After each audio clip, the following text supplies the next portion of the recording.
video covers the topic softening of water and a particular method softening of water by ion exchange process. What is softening of water? The softening of water that involves removal of all the ions present in water. Hence, it is also called as demineralization process. The process of removal of all the ions which present in the water, called it as demineralization or softening of water. The ion exchange process. It involves an ion exchange process consisting of an ion exchange resins. Ion exchange resins are insoluble cross-linked organic polymers. It is actually a highly cross-linked long chain organic polymer. This consists of microporous structure with a functional groups for exchanging of ions. The resins are made up of styrene divinyl benzene copolymer, and based on the type, the kind of ions which can exchange with which it is in contact, they are classified into two categories, that is the cationic exchange resins and the anionic exchange resin. The cationic exchange resin having a functional group such as SO3H plus or COOH plus groups are exist and are capable of exchanging its H plus ion, that is styrene divinyl benzene with sulfonic acid groups present. They can exchange H plus ions with a cation of the water sample, usually represented by RH plus. So like if you want to write the cation exchange resin, it contains a styrene divinyl benzene backbone.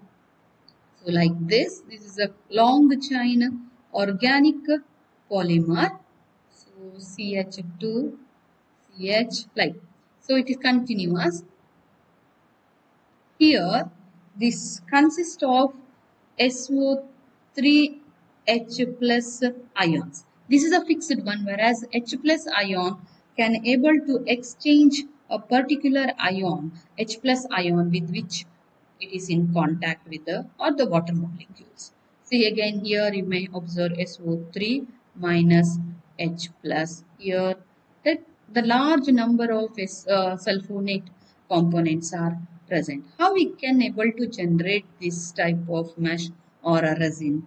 It is by the sulfonation of the components. This is usually obtained by the sulfonation, the resin styrene divinyl benzene on sulfonation becomes cation exchange resin and capable of exchanging H plus ion of the cation with the water sample. So instead of writing this big structure, we usually write RH plus.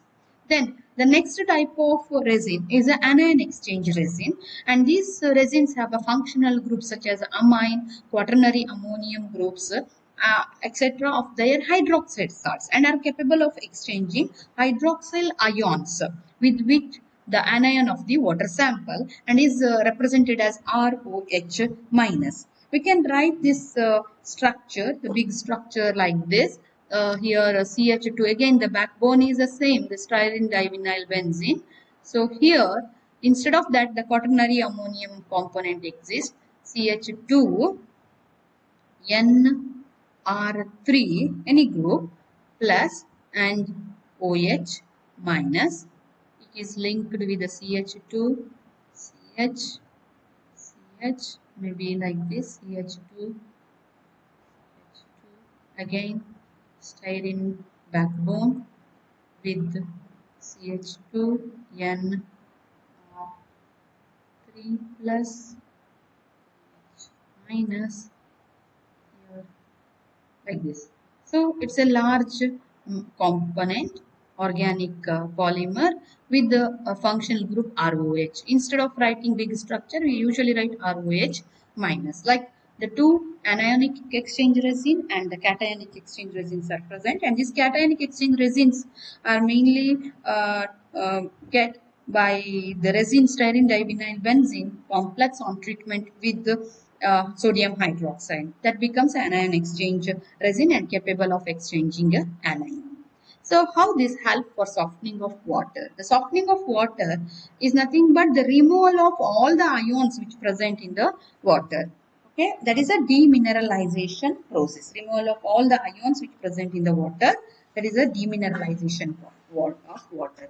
The ion exchange resins that consists of two compartments. The one of them is used to place a cation exchange resin and the other one is to place anion exchange resin. You can observe here, this is the first compartment and this compartment is made up of cation exchange resin, consists of a cation exchange resin and it is supported over graded gravels.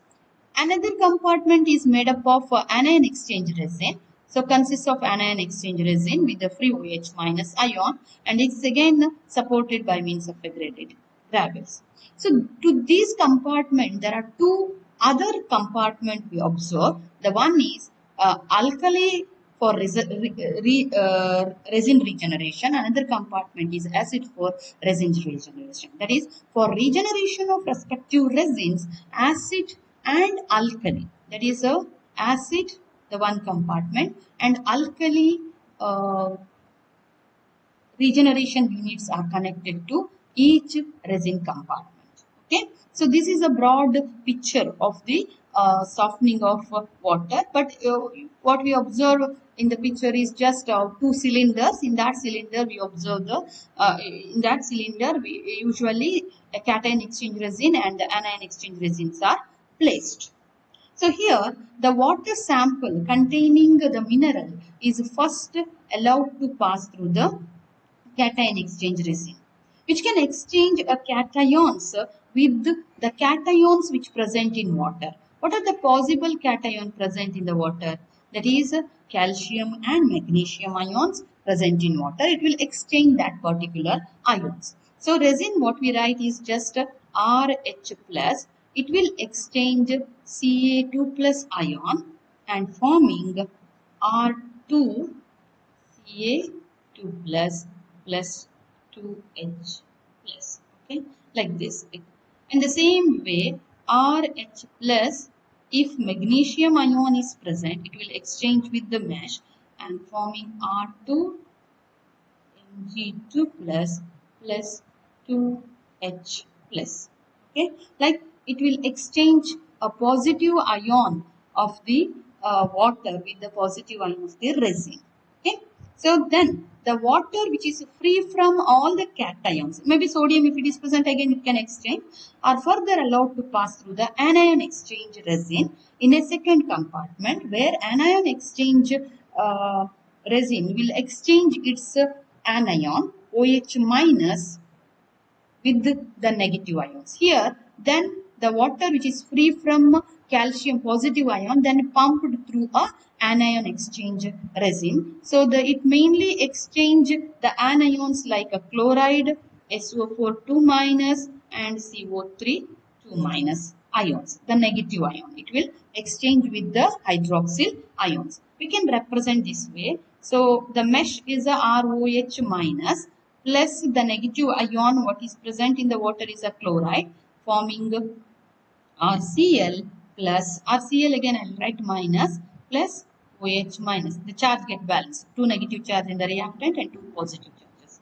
So here the other ROH minus, the other negative ion what we mentioned is sulfate SO4 2 minus giving rise to R2 SO4 2 minus plus 2 OH minus. Here I will take 2 minus. Again 2 ROH minus plus CO3 2 minus giving rise to R2 CO3 2 minus plus OH minus. In this way, the positive ions and all the negative ions are removed. Okay, by passing through these resin, cation exchange resin and the anion exchange resin.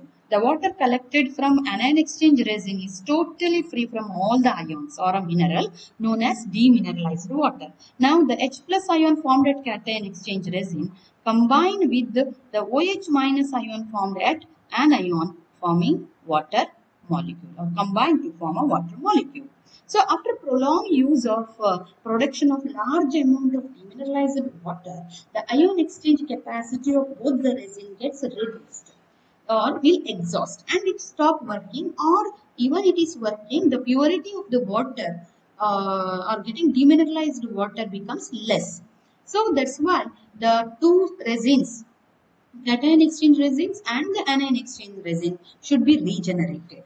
So for that purpose, we'll consider a regeneration unit. In the during regeneration process, the cation exchange resin is usually regenerated by passing a solution of HCl through a resin bed. Here, that's why we will take a resin regeneration unit. HCl is taken, then it is passed through the resin bed.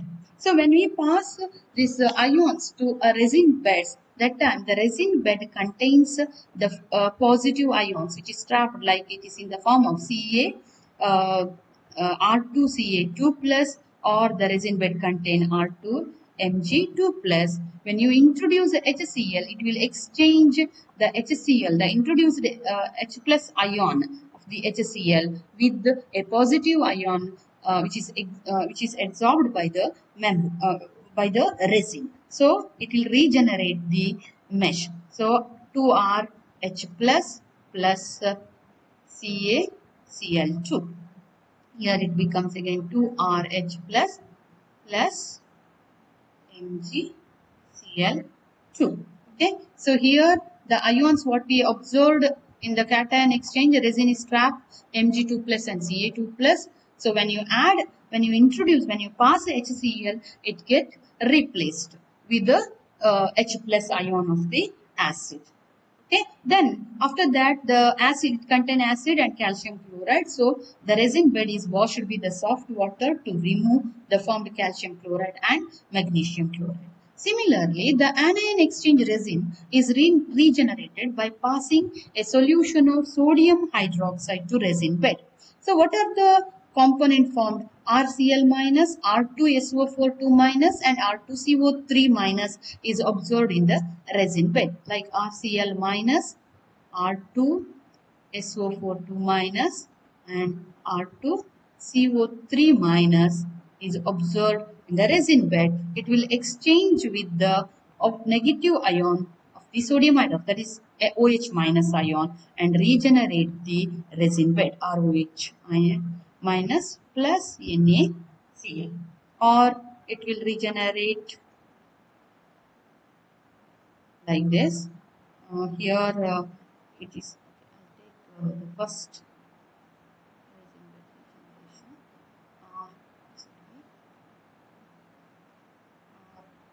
bed regeneration. OH minus. Here 2 moles of ROH minus is produced with Na2SO4. Okay. Here NaOH minus giving rise to 2 ROH minus plus Na2CO3. So this way it can able to exchange a particular ions. Resin, then after that the resin bed is washed with the soft water again to remove these sodium chloride, sodium sulfate, sodium carbonates. So in this way we can able to remove almost all dissolved salt which present in the water. The main advantage of this softening of water by this method is a water with a very low hardness can be produced, and the method employed for softening of water is a sample. It can be applied to a very highly acidic solution or alkaline water. Water produced by this method can be introduced for boiler feed water. These are the main advantages we observed in the softening technique, by the softening technique. And the main disadvantage of this method is if water sample is a turbid in nature, then the output quality of soft water decreases, because turbid means some colloidal particle they absorbed on the resin. As a result, the quantity of the water during the process get reduced, and the equipments is very costly, and the regeneration chemicals also expensive. These are the main drawback we observed under the demineralization process.